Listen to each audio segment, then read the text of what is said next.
Hello and welcome to the Everything Weather podcast, the show where we talk about all things weather, conversate, and educate you about the weather, and have a little fun along the way. I'm your host, Kyle David, and today we're joined by Dan Peck, a meteorologist and climate producer over at ABC News. We're going to be talking about that industry of the weather and talking a little bit about his experiences.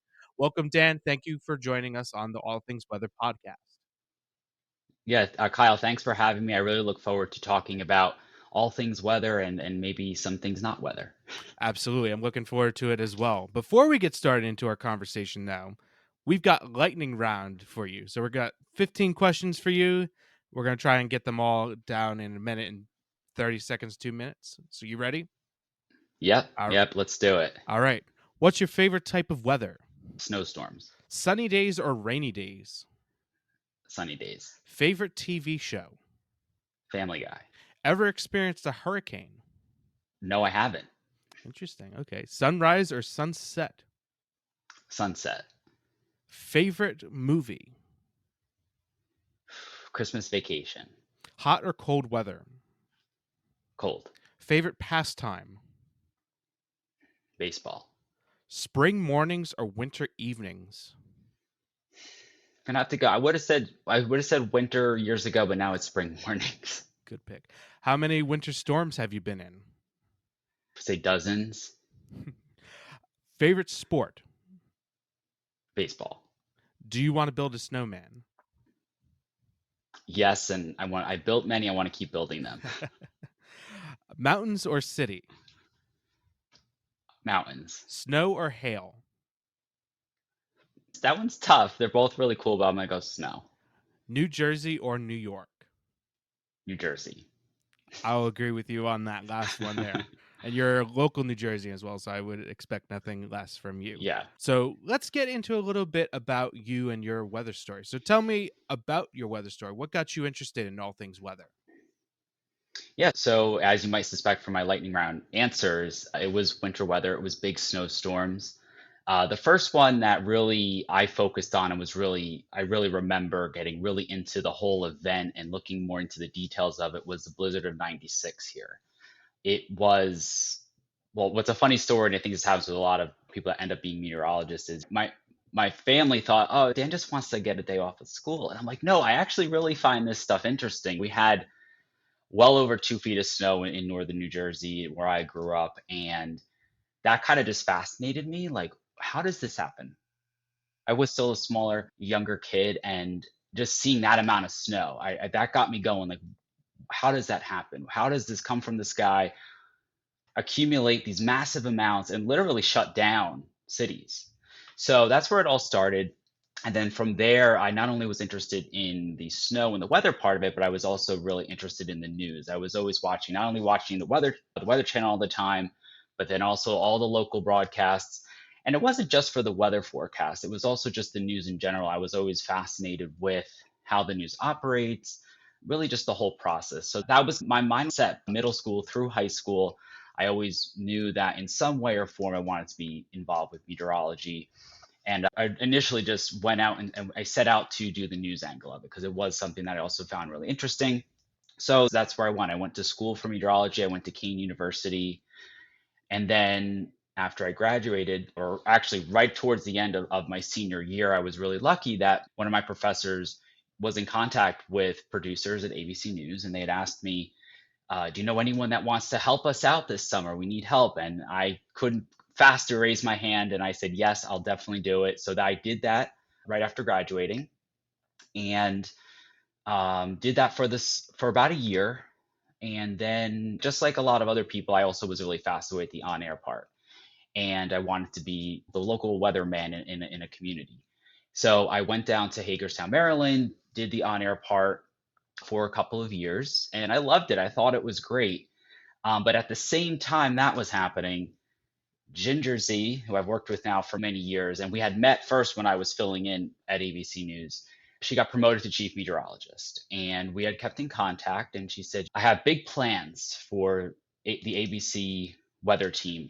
And I was like, this is interesting. Yeah. So I took a chance. I stepped away. I thought it was going to be briefly, but here I am Many years later, still at ABC, still with Ginger, and a weather team that we've really built from a very small presence to what I like to think is a real big force in today's weather and climate coverage. And so it sounds like you've always been fascinated with the weather, and you've talked about how you discovered you want to do the news angle side of the weather. Is that something that you had discovered during your time at college, or is that something that you knew a little bit earlier on in your stage of career? I think definitely earlier on, I I definitely liked watching the weather reports, the local meteorologists at the time giving the updates, and I definitely, just like I know many other people, my friends, I would play around doing fake newscasts, giving fake weather updates in my bedroom against a blank wall, things like that. So I always liked that connection there with weather and the news. So if you can go back and do a specific weather event as a kid in that home setup of yours, what would you go back in time or go forward into the future and cover? I think probably Sandy. I think that while the snowstorms are very interesting, I think a big part of meteorology, weather forecasting, and the news coverage is really not only alerting and warning people when there's really dangerous high impact weather on the way, but then making sure that once as it is and after it hits, it's getting the attention and people are staying on top of it to make sure people are getting the support and resources that they need. So I think that while there's a fun side of weather and the interesting side of weather, at the end of the day, it comes down to those really high impact storms like we're just seeing now with Helene as well, and so many others, that it really becomes like a call to action and responsibility. So that's the part that I think is obviously most important. Absolutely. And I actually want to take a moment to, since you mentioned it, talk a little bit more about your Sandy. It was a very impactful storm. There were even some people who were inspired to go into meteorology because of that specific event, I myself included. So tell me a little bit how your experience with that helped fuel your passion more and shaped your way into your meteorology role now. The reason I mentioned Sandy as wanting to really go back and cover it more is I wasn't in this area when it happened. I was down in Maryland at the time. So when where I grew up and my family and friends were dealing with this historic event, I felt out of place in a way. I felt like I was not there to really be as much of a part of it. But as we know, the impacts from Sandy were widespread across the Northeast. And I ended up actually getting to be a part of something that is really memorable in another way, which is the our coverage area in Maryland included the Western Mountains of West Virginia and Maryland. And I got to go out. I got in a station car and I drove into the mountains and got to cover the blizzard. Not many people remember that portions of the Appalachians got over 2 feet of snow. So that's something that I think is was really memorable. I think that it showed not only the power of nature, but also the wide ranging impacts that it can bring. Many times we're always struggling with the communication of these bigger events because people want to try to understand what's happening. They want to simplify it, but when you get a storm like that's transitioning from a tropical to an extratropical system, that all adds up and you're going from strong winds to flooding, coastal flooding, heavy inland rain to blizzard conditions all within a few hundred miles. It's quite remarkable.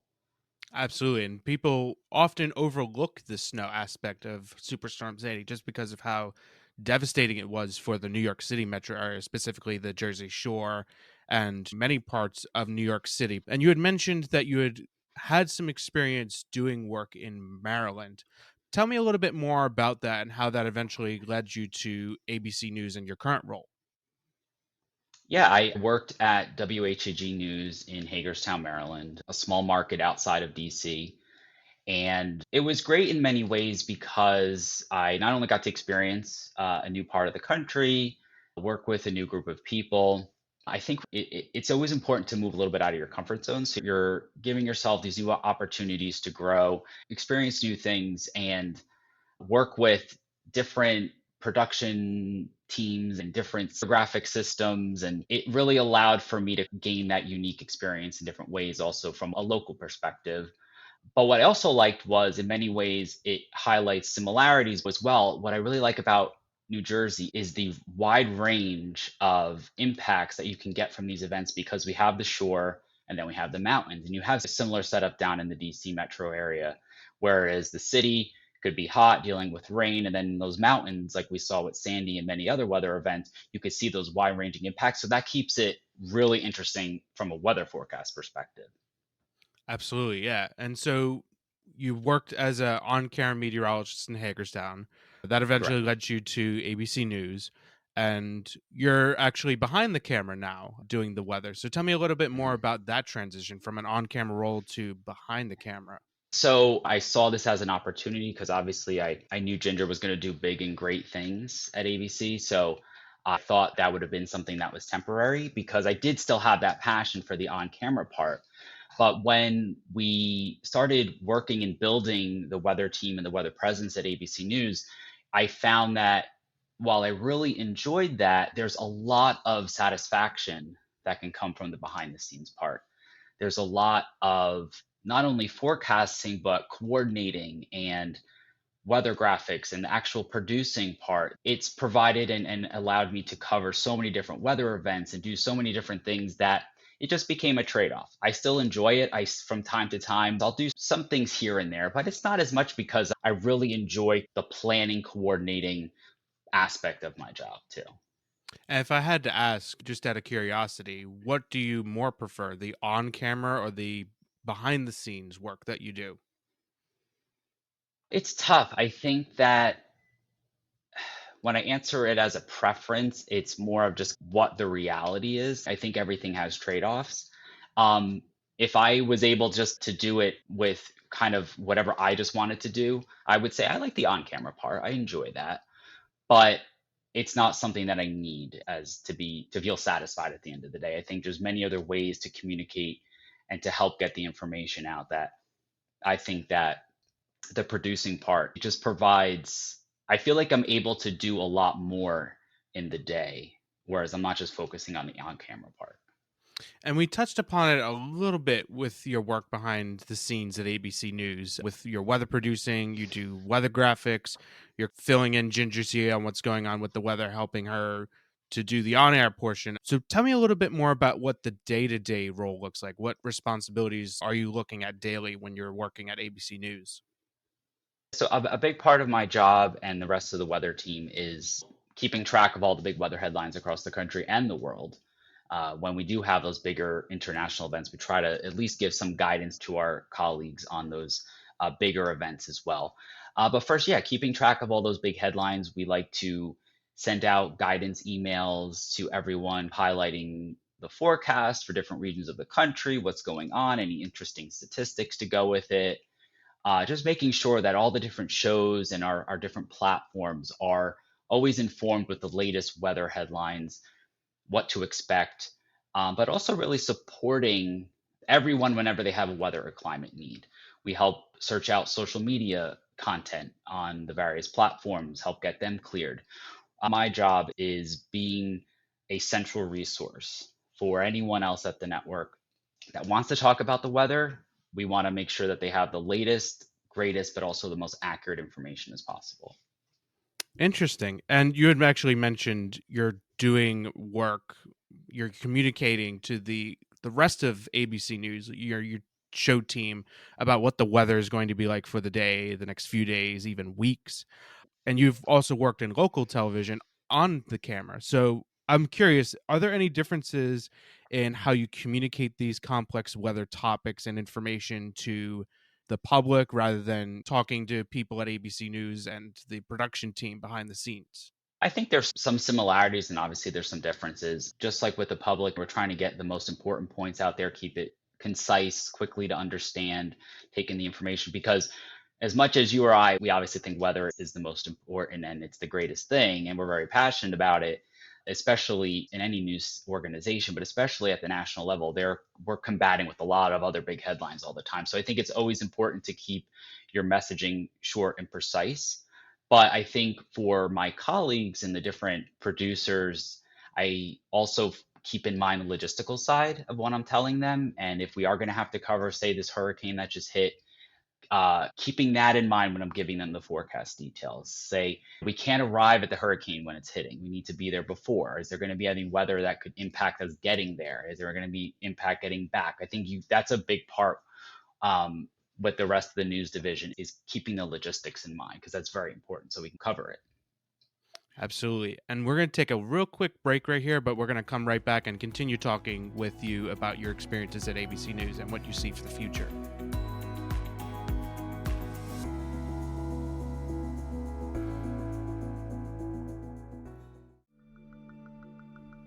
On this day in weather history, we go back to the St. Elizabeth's flood of November 1421 in northwestern Europe.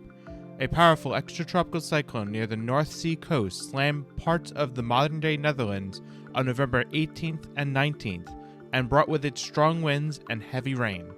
The storm caused storm waters to surge up rivers in the Groot Hollandaise Ward area, or areas of the modern-day Netherlands, causing multiple dikes to overflow and break through. The storm surge completely swallowed a number of villages and caused widespread devastation in Zeeland and Holland, which are part of the coastal region of the Netherlands. The floods caused an estimated 2,000 to 10,000 casualties, and also separated the cities of Hoofdrijdenberg and Dordrecht, which had previously fought each other in a long civil war. Most of the flooded land that separates the two cities remains flooded to this day. These floods would forever be known as the St. Elizabeth's Flood of 1421, getting the name from the feast day of St. Elizabeth of Hungary, which was previously on November 19th.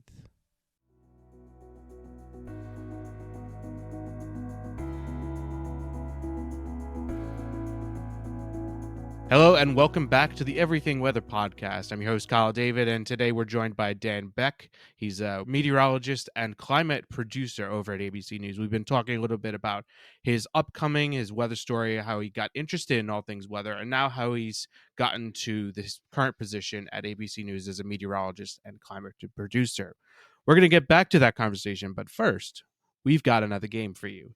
We're going to blindly rank these things based on your preference, and we'll see where things go. All right. Rank the weather of these 5 cities. So I'm going to give you the first city. You're going to rank it 1 to 5, 1 being your most preferred, 5 being the least preferred, and we'll just go down the list. New York City, New York. Put a 3. 3. Okay. All right.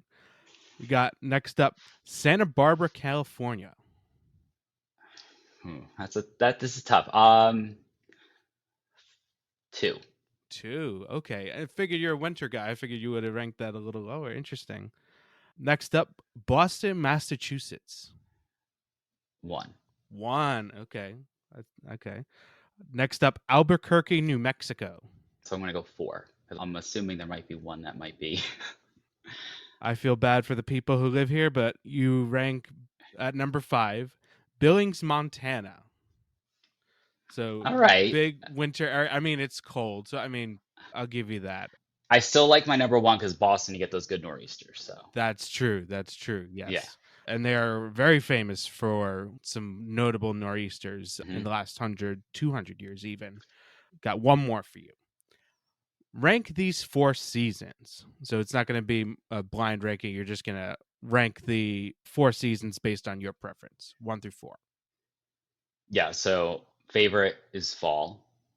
Then I would say winter, spring, and then summer is last. Oh, summer dead last. And you're a Jersey guy too. Summer is awesome here. The problem with summer is if you're not at the beach in July or August, it's not, to me, it's just not fun. It's just too hot and humid. That's why I put the transitional seasons higher. But I agree with you on that one. Yeah. I've been living here by the shore for the last few months, and I can definitely attest to if you're not like immediately at the shore, it just sucks. Yeah. All right. Fantastic. So let's get back into more about what you do at ABC News and your role there. We've talked about your day-to-day responsibilities, how you got there, but I'm curious about some of the bigger things that you have faced. What are some of the biggest challenges that you have faced in your current role at ABC News, and what have you learned from that?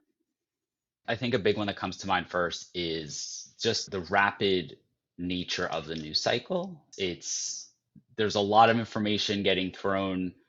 It is like a rapid fire. There's tons of information out there. Things can pop up very quickly. And what I always struggle with trying to, when I'm guiding the coverage and consulting with the rest of my colleagues, is just like we're seeing right now with Helene. I think it's just part of society in general. with social media. We want to see what else is happening. What's the next big thing? Are we missing something? But a lot of these stories are long term. They're not right now, they're still searching for people, but the rebuild and the recovery, I think that's something that I think is has always been a struggle to keep the focus on some of these really big natural disasters a little bit longer because there's so much that's still going on and is going to be going on there. I think again, this ties into what I think a lot of industries are dealing with is navigating and making sure that all the information is accurate and dealing with misinformation, and social media has added a lot to that. I'd like to think that we're still trying to figure out, but it just I think it came on so fast that it's difficult. It's because something can trend, but it might not be right. And many times it's not. So it gets a lot of attention. Other people that I work with see it and it's like, yeah, but we got to take the time to research it, to verify it and make sure. And that takes a lot of effort. And I know that it's not just us, it's news and weather and climate related organizations across the country. I think that I always try to push that the accuracy sometimes takes time, but it's still the most important thing. I agree with you on that. And I'm glad you brought up social media because honestly, in a weather communicator's job, social media has become a very valuable tool in communicating weather information quickly. But it's also become a curse in a way because it's very easily accessible for people. Anybody can post stuff on there. So, how do you combat that misinformation and disinformation on social media as a weather communicator and even a climate communicator as well? I think that while you might get that to that point of frustration when you're just saying, I just want to walk away. I don't want to be on this platform. I don't want to engage. I think that there's a very delicate balance that we all have to keep our presence out there. We have to keep reminding and posting and interacting with people. It's been, especially the last few years, a little bit more troubling, stressful, but I still think it's really important. I think that whenever you can, we're just delivering science and information and forecasts to people. And wherever we can share that and help guide, give them information and guide their understanding, I think that's what ultimately is most important because I have found a lot of people, they just don't understand a lot of this. And it's our job to keep working to make sure and even within our own teams, figure out what's a better or best way to do that to make sure that people are getting the information that they need. Yeah, and going back to social media being it allows more people to be on the platform to see these things, but also to share content stuff. And we've seen the rise of I don't want to say armchair meteorologists because there are some people who are actually doing good service by being on social media and stuff. And they may or may not have a meteorology background, but there are those who either intentionally or unintentionally take weather information out of context or they just miscommunicate the message of the weather. What are some ways that you combat those situations where there's blatant misinformation? Let's say there's a model run going around or somebody who is not a meteorologist saying, "Oh, category 6 is going to hit Florida." I think that initially I kind of thought of it. I know a lot of my colleagues thought about like well, they're just posting it. It's out there and we're not going to really give it the attention. But at the same time, I think we found that and we've had success in kind of taking some of these like the category 6. It's out there. They're getting some of these TikTok and X posts, they're getting a lot of traction. So in a way, I think that instead of approaching it as you don't want to be necessarily calling someone out or just the purpose is not to just be saying you're wrong or this isn't right, you're just going to use it as a learning experience and say, some people are saying that we should have a category 6 and here's why there's no need for that or we shouldn't have that or just approach it like that. Or if it's the model runs, say you're probably seeing people posting the GFS 2 weeks out. This is why we don't do that. This is why the experts say don't do that. I think approaching like that has seemed to help, but it's still the Wild West. And I don't know if many of us have the answers yet. I think that social media ramped up so quickly and really just go over our society that I think we're still sorting a lot of it out and really the best way to approach some of this stuff. Yeah, it really developed so quickly. It developed quicker than ethical measures were put in place. So I agree with you on that as well. I want to pivot for just a second because you work at a national network, but you've had local experience as well. So tell me a little bit more about like the transition from local to national weather coverage and what your experiences have been with both. Yeah, I think some of the pros of national is I've been really lucky to experience and get to forecast for some of the biggest weather events in the last decade plus that I've been there. So that really affords me the opportunity to be involved with so many different types of weather events. But we're not always necessarily able to get into as many of the details, especially maybe the science of these storms as you would at a local station. So that's where I would say I missed that a little bit. Whereas like a local meteorologist at a local station will a probably be able to stay on the story a little bit longer because I'm sure the North Carolina markets will be top with Helene for a very long time, whereas we're getting pushed due to the national audience to the election, the Middle East conflict. So we're combating with a lot more big headlines that are going on right now. So I think that's the big difference. But we're also able to highlight on the national level, give people an overview of all the big things that are going on. So I think there's pros and cons. But I do say that's something that I do miss a little bit is like if we did have, tornadoes or a snowstorm, like we're not usually showing velocity scans on our coverage. So that I would say is a difference. And it sounds like you have a mixed preference. What would you say you prefer the most, national or local weather reporting? It's tough. I don't know if I know for sure. I think I've done both, but I've also been doing the national for a very long time, and I wouldn't be opposed to maybe getting to focus more on the local area once again. But I've always kept doing that. As much as I work and do national weather and climate coverage, I still live in the New York City area, and I still am very focused and track and share information on the metro area stuff as well. So I still get to do it, even though it's not technically my focus with my job. Okay. And in your job and with a bunch of other national networks as well, I've noticed this, I'm sure listeners have noticed this. There are times where you have to cover global weather events or climate stories. Tell me a little bit about your experiences with that at ABC News. We're really fortunate to get to dig into a lot of those different stories. It's definitely a little bit more challenging, not only just from the weather meteorology side, but just the communications part. It does take a little bit more effort. If we're not like, there's certain countries like in the European Union that are much easier to communicate, get information from. But I know when we did, I don't remember how many years ago it is now, but the Malaysia flight disaster with a flight 370, I believe it was. So that happened overnight, and I remember like getting a call like, "Oh, we have to do like breaking news coverage on this. Like we need information on the weather conditions and stuff." That was difficult, especially in the middle of the night, trying to gather the latest data for an area of the world that we're not usually covering. But I think it also helps you kind of think on your feet. And, we were like, well, what resources do we have? What can we help provide? We obviously have global satellite information we can pull up in our graphics. And we put it together. I think that when you're doing the global stories, you have to, it's going to take a little bit more effort, more time, but I think we still provide the necessary guidance and some unique input that enhances the story. And going back to your overall experiences, this could be a global thing that you've covered, but it could go back to the national level as well.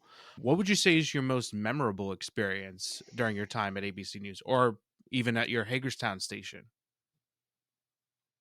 Yeah, I don't know if I can narrow it down to one. Obviously, the Hagerstown would be the Sandy Blizzard. I think in terms of at ABC, snowstorm wise, I'm going to go with forgive me, I should know this one off the top of my head, but was it 2016 January when whenever we had like the 27 inches of snow in New York City, the record.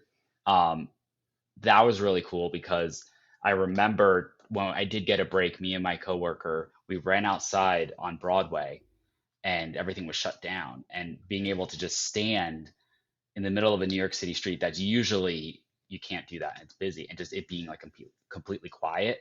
That was pretty unique and crazy. And then I think probably Hurricane Irma in 2017 was a big one. And we've had so many devastating, memorable hurricanes in recent years that we've covered. But that from more of a TV production side, I'll never forget because we did, I believe it was 15 hours of live special report coverage, which we don't usually ever do that. So, especially for weather. So, that was very unique from a production standpoint, going nonstop for that long and keeping it all going and keeping it, doing it, getting it all out there. Wow, 15 hours straight. So your job is very demanding at times. I mean, the weather doesn't stop, and we've been seeing these more extreme events and stuff. With the weather being demanding as it is, and it being 24/7, and you also working in a very odd schedule, how do you balance work and life with such a demanding thing as the weather? I think a big thing I was just talking with my coworker about a few days ago is really taking advantage of the news slash weather cycle, we'll call it. Right now is hurricane season. So it's going to be rough, likely. We're going to be doing a lot of storms. We're going to be doing a lot of long days. But we know that it will quiet down. There'll be a little bit of a lull before we start to get the winter storms going. So when you're going to have that downtime, that's when you really got to make sure you're resting and you're taking your time off and you're recuperating. I think that's a big part, like following what we know what the different seasons will bring. We know when they're likely going to peak, be the worst. This hurricane season, I should say, could throw us a curveball. We could see big activity, but we'll see. If not, like I know, like I'm planning some time off in a few weeks, hopefully, to take that time to step away. On a shorter term, you just got to try as much as possible to just force yourself to turn it off for a little bit. I think it's hard, especially when you're doing a job that you're passionate about, but just getting those breaks in is more important than you think. Because even if you don't want to do it, forcing yourself to do it will help you keep going and being able to do what you need to do for your job. Yeah, it's even tougher these days, and especially as somebody who's passionate about the weather, because everything is at your fingertips. You can continue to look at weather stuff at home and continue to follow and forecast things. So it's challenging to get yourself to take a break that you need to relax and recharge after especially big events like Helene. Very important to prioritize that. So I want to talk a little bit more about the overall experience for you and even some insights about the broadcast world, because it's a very interesting world right now. We've got social media on the brink of changing communications. We got AI. We got a whole bunch of different things that are even being developed as we speak. So, where do you see weather communications broadcasting going in the next 5, 10, or even if you're bold to predict that far, 20 years into the future? Well, I feel confident to say that there's going to be big changes. I think a lot of people feel that way, that we've been anticipating this for a long time, and it seems like those changes are starting to happen. Um, while sometimes that could be a little uneasy because we're not quite sure how it's going to play out, I remind myself and remind people that while the industry might be changing, the weather impacts everyone. And we're always going to need to be sharing that information, which is potentially sometimes life saving, crucial information to people. And I think that we provide a unique service to people that they really do need and they want. How it's done and how it's delivered obviously will be shifting. I think that it's important to embrace a lot of it. It could be, I know I like everyone likes to be in routines and keep at what they're comfortable or used to doing. But a lot of these technologies really can help. It can help advance not only our forecasting capabilities in the science, but hopefully, maybe once we get through, I guess I can call them growing pains with social media and how a lot of this information is going out, it's going to help do what we ultimately always wanted to do and want to do is get people the information as quickly as possible so they can make decisions to deal with the devastating weather that could be coming their way. And all of the developments and trends that we've been seeing so far with weather communications and broadcasting, what it excites you the most in your industry now, right now, or just with weather communications in general? Hmm, that's an interesting question. I like being able to connect with meteorologists, be it in the TV industry, but also at the National Weather Service. Like talking with them is very easy now. We're able to communicate with the National Weather Service offices on Slack. It's amazing. It's great. It helps share important information very quickly. And I think that is very vital. It helps us focus on the things we really need to focus on instead of trying to put in the extra effort to where we're sidetracked trying to get this information. Like literally, you can get it very, very quickly. I think that's a big thing. I think being able to share it quickly with the right people with weather communication has been a big improvement. It's just though there's still, just like with social media, that other part of it. The flip side is that wrong information can get shared really quickly too. So I think we're still trying to figure out how to deal with that. But I think if we keep pushing forward and putting information out there and combating anything that might be wrong or misleading, in the end, what we're sharing is science and facts. And that at the end of the day is that's what it is. So there's really nothing else, but it's a gray area. So I think we want to have an answer to it, but it's not really been figured out yet. Yeah, and you actually have an interesting experience in that you didn't have social media at start. You remember a pre-social media time, whereas like Yeah. somebody my age, I was a kid. I mean, that was I remember times where it was pre-social media, but it got introduced when I was a teen, late teen. So I got introduced to that a little bit more sooner than you did in your career. And so you have that experience of what weather communication was like in a pre-social media area in your social media era, excuse me, in your career, and then in a during social media era in your career. And in your career, I mean, what what would you say is the most important lesson that you've learned is either pre-social media or post-social media? I think I have to go back to, I think we, so if you were to go back to when I was a kid, when we wanted a weather update on the news, you watched the 6 o'clock news. And then if you wanted another update, you waited till the 11 o'clock news for those big storms back in the 90s. There was nothing else there. So we always wanted this. We wanted to be able to always be able to check what's the latest, what's the latest forecast, what's the latest impacts, what's the latest rain totals. It's all at your fingertips, literally instantaneously now. However, what we didn't realize, because we're like, wow, we're getting this is amazing, is that it's all coming so fast. We can't QC it. We can't see what's accurate, what's verified, what's credible.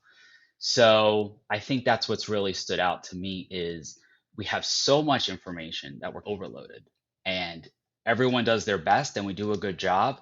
But I think that the concern I think with the industry is, and this is nothing new, is putting too much on not enough people. Like you can't handle the demand. And my concern is the accuracy going to suffer in the end. Is that going to be the thing? Because we need more resources because we have so much more information, and the concern is, are we not going to have that support and those resources to really keep up with it?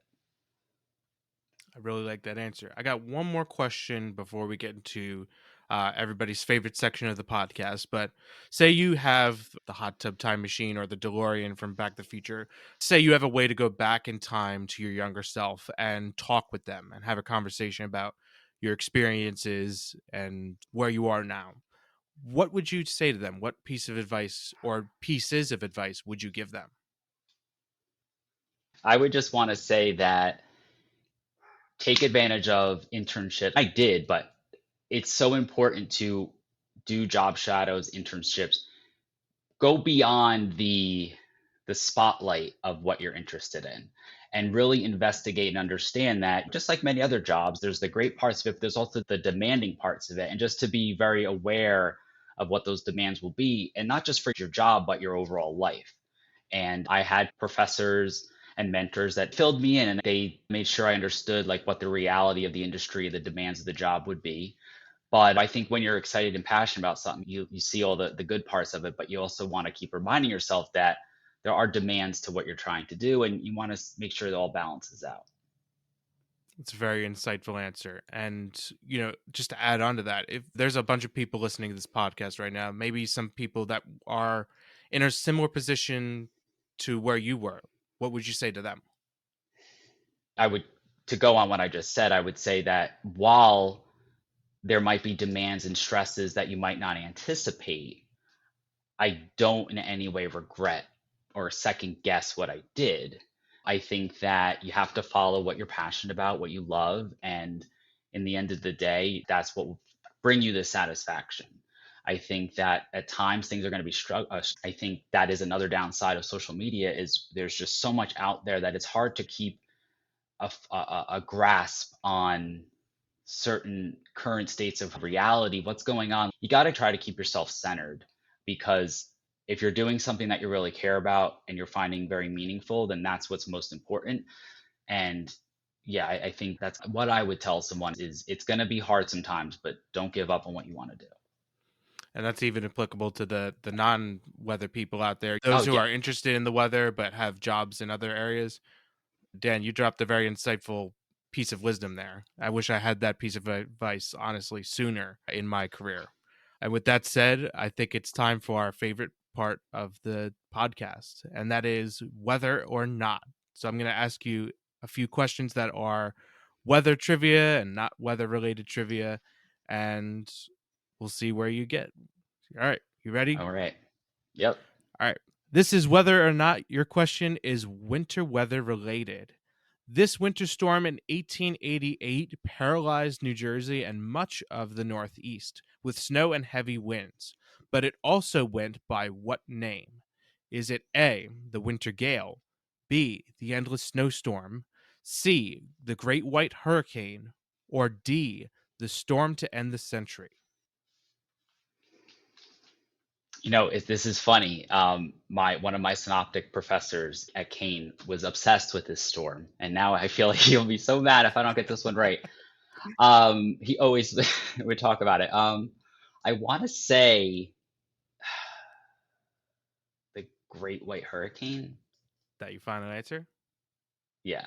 You are correct. It is the All right. Great White Hurricane. I'm kind of glad I picked that question because that reeled a little nugget of information about you and took you back to synoptic meteorology for a second. Yeah. This is whether or not your question is related to New Jersey.